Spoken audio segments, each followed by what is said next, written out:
Please give an energetic and warm welcome to the one and only Awadh Oja sir.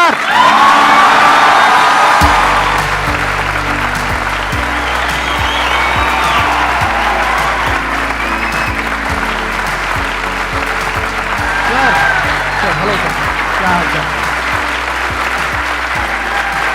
बैठिए जी, बैठिए। आइए। Thank you. इससे पहले कि ऑडियंस आपसे कुछ क्वेश्चंस पूछे, मेरे माइंड में एक क्वेश्चन आ रहा है। आईएएस में कितने लोग हैं जो हर साल उसके लिए अपीयर करते हैं? 5 से 6 लाख के आसपास। और सीट्स कितनी है? 1000 अप्रोक्सीमेटली। तो जिनका हो जाता है उनके बारे में तो सब बात करते हैं, जिनका नहीं होता है, जिन्होंने पूरी जान लगाई और जिनका नहीं हुआ, उनका क्या होता है? उनके रिश्तेदार उनकी चिंता करते हैं। वो फिर उनकी चिंता करते हैं। नहीं मैं आ रहा हूं, मैं आपके क्वेश्चन पे आ रहा हूं। ये पॉइंट इंटरेस्टिंग है, मैं समझना चाहूंगा कैसे। मैं बताऊं। हाँ। मैं दोनों मुद्दों पे बता। हम सब हारने से डरते हैं, और मजेदार बात है कि वो डर हमारी हार की वजह बनता है। 98% केसेस में हारने से क्यों डरते हैं? क्योंकि हम जानते हैं अगर हम हारेंगे तो वो जो पीछे 3 लोग बैठे हैं ना, रिश्तेदार, रिलेटिव्स और फ्रेंड, वो जीने नहीं देंगे।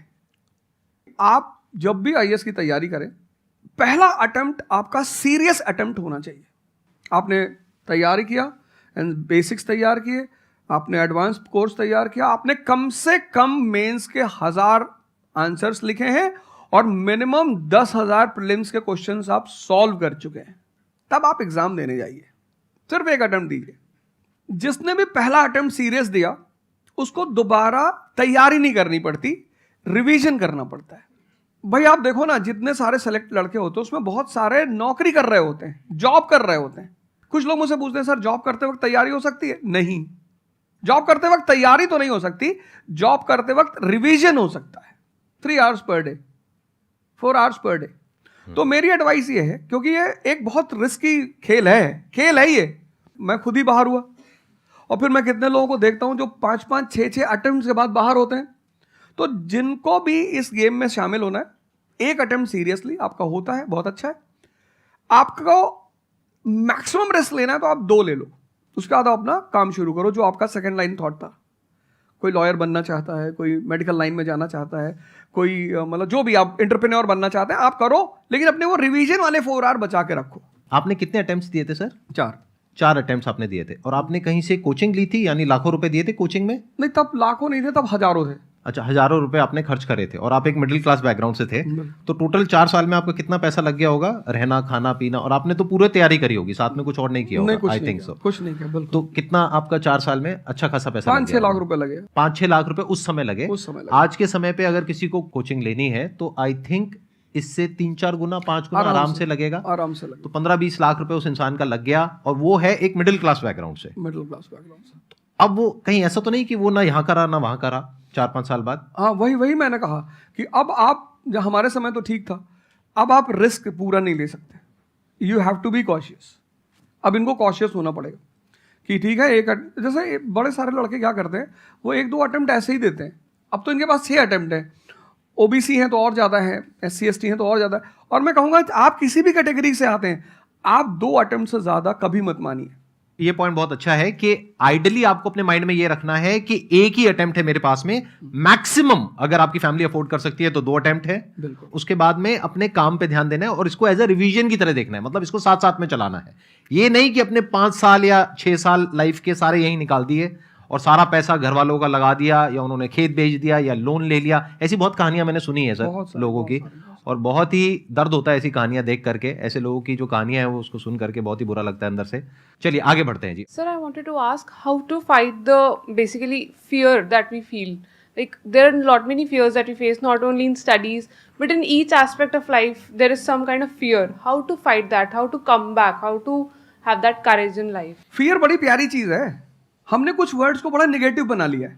जैसे अब बच्चा है 2 साल का, उसको तो फियर होता नहीं, उसे कुछ पता नहीं, उसने कोबरा देखा, जाके पकड़ लिया। वो तो बाद में घर वालों ने देखा तो पता चला कि भैया कोबरा पकड़ के घूम रहा है। लेकिन हम बड़े हो गए ना, अब हम कोबरा देखेंगे तो वो हमारी बॉडी की जो मैकेनिज्म है वो हमें वार्न करेगी, अलर्ट करेगी। That is natural fear. वो अच्छी चीज है। जिस चीज की आप बात कर रहे हो वो फियर नहीं है, वो ओवर थिंकिंग है। आज का जो युवा है वो फियर से परेशान नहीं है, वो ओवर थिंकिंग से परेशान है। अब ये ओवर थिंकिंग क्यों है, उस फैक्टर पे आते हैं। ओवर थिंकिंग की वजह क्या है? ओवर थिंकिंग की वजह यह है कि आज का समाज इतना एक्सपैंड कर चुका है। You are outside your house, तुमको तुम्हारी दोस्त मिल गई कि मैं कल लंदन से आई, क्या लाइफ है लंदन में यार, और मैं तो ये कर रही वो कर रही। आपको लगा हम ही पागल है यार, आईएएस की तैयारी कर रहे। फिर शाम को किसी फ्रेंड का फोन आ गया कि मैं तो अब ऑस्ट्रेलिया जा रही हूँ, मैं तो वहीं सेटल हो जाऊंगी। 90s में हमारे पास इतने स्कोप नहीं थे। हमारी जो लाइफ थी वहां ओवर थिंकिंग इसलिए नहीं थी, आपने भी सर देखा होगा, क्योंकि हमारे पास इतने स्कोप नहीं थे। आज तुम्हारी जनरेशन में यू हैव मल्टीपल फील्ड्स, मतलब इतने सारे फील्ड्स ओपन है। तो जब तुम घूम के चारों तरफ देखते हो और तुम देखते हो कि तुम्हारे ही साथ के लोग बड़ी सारी फील्ड में एक्सेल कर रहे हैं, काम कर रहे हैं, अर्न कर रहे हैं, तो तुम्हारा दिमाग भागना शुरू करता है। फिर क्या होता है, हमारे पेरेंट्स हमसे ज्यादा ओवर थिंकिंग करते हैं, क्योंकि बड़े हमको लेकर कॉशियस होते हैं। हाँ। एक हमने ओवर थिंकिंग की, हम अपना संभाल लें किसी तरह। हम घर के अंदर गए, मम्मी रो रही है कि वो निशा मिली थी, 20 लाख का पैकेज है उसका। दूसरा प्रेशर तुम्हारे ऊपर आ गया। ये जो प्रेशर्स हम मल्टीपल फेस करते हैं, तो एक तुम्हारा प्रेशर, एक माँ बाप का प्रेशर। पता लगा बुआ जी ने रात में फोन कर दिया, क्या कर रही हो जी? तुम सारे लोग प्रेशर से लड़ रहे हो इस वक्त, मल्टीपल फ्रंट पे। ये कोई फियर वुअर नहीं है। ये प्रेशर दूर कैसे होगा, इस पे थोड़ी सी बात कर ले। जहां इंटरनल ताकत है वहां कॉन्फिडेंस है। आज का युवा क्या कर रहा है? बादाम का तेल लगा रहा है, बादाम की क्रीम लगा रहा है, बादाम का साबुन लगा रहा है, खा रहा गुटखा।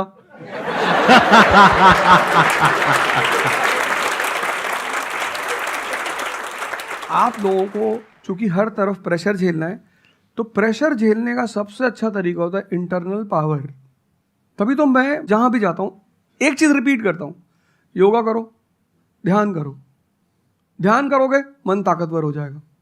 सर, आपने जैसे कि अभी बोला कि मेंटल स्टेट के लिए एक्सरसाइज करो, योगा करो। तो पहले तो मैं फिजियोथेरेपिस्ट हूँ, ठीक है। मैं सुबह से मतलब योगा एक्सरसाइज है मेरा डेली रूटीन है, करना भी और कराना भी। उसके बाद भी at the end of the day मैं डिप्रेस हो जाती हूँ। ये नहीं कि मन नहीं लगता, इस चीज़ में ही मन लगता है, फैमिली से भी पूरा मन लगता है, ठीक है। उसके बाद भी end of the day depress हो जाती हूँ।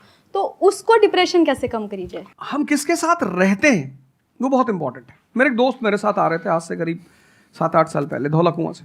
रात का टाइम था और हम दोनों, मैं गाड़ी चला रहा था, हम इंडिया गेट के सामने से निकले तो उन्होंने मुझसे कहा कि अब हम बुढ़े हो गए हैं। मैंने गाड़ी रोकी, मैंने कहा उतरो। तो उन्होंने कहा कि क्या हुआ? मैंने कहा उतरो, तो उतरो जरा। उतर गए, मैंने दरवाजा बंद करो, चले गए। आज तक मैंने उनसे बात नहीं की। वो उनसे पूछते हैं आज, अब तो खैर बात ही नहीं होती, पर वो बहुत उन्होंने कोशिश की कि अवध क्या हुआ? तुम दिन भर अपने आप को मोटिवेट करती हो, काम करती हो, जब तुम वापस घर में आती हो, अपने समाज में जाती हो, तो सब तुम्हारे मेंटल स्टेटस का थोड़ी है, वो तुम्हारी सारी ऊर्जा को खींच लेते हैं। इसीलिए तो माँ बाप हमारी संगत पे बड़ा ध्यान देते हैं। तुम्हें लगता होगा कि माँ बाप कितने बदमाश हैं, माँ बाप भगवान हैं। उनका एक्सपीरियंस तुम अपने दोस्तों को लेके जाया करो उनके सामने। कोई अल्ट्रासाउंड क्या करेगा जितना माँ बाप करते हैं, कोई स्कैनर क्या करेगा? सही बात है, देख के कोई 2 फोटो मिनट में कैमरा पता क्या चल फोटो खींचेगी, देख के बता देते हैं। बहुत दुष्ट है ये। इसकी आंख के नीचे देखो, यहाँ निशान है, बहुत दुष्ट है ये। और वो लॉजिक भी बड़ी अच्छी सी देते हैं, कोई कुछ भी देते हैं लेकिन बड़ा अच्छा सा लॉजिक देते हैं। तो ये हमारे साथ होता है। इसलिए हमें पहले गुरुकुल भेजा जाता था, और आज की हमारी सोसाइटी इसको सिर्फ नेगेटिव दिखाई पड़ रहा है। मैं अभी अब घर गया था, हमसे लोग कह रहे भैया 24 का चुनाव लड़ोगे? मैंने कहा यार पॉलिटिकल पार्टियां कह रही कि तुम सीधे प्रधानमंत्री बन जाओ।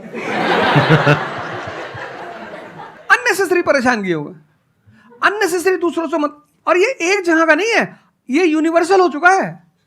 तुमने कह दिया कि मैं आईएएस की तैयारी कर रही हूँ, अरे नहीं होता किसी का। तिवारी जी की लड़की दी थी, 2 साल बाद पागल हो गई। तुम इतने डिप्रेस समाज में रह रहे हो। वो तो महेश्वरी जी जैसे लोग हैं जिन्होंने बहुत लोगों को जिंदा कर रखा है। Thank you. जब आपको कोई सहारा नहीं होता,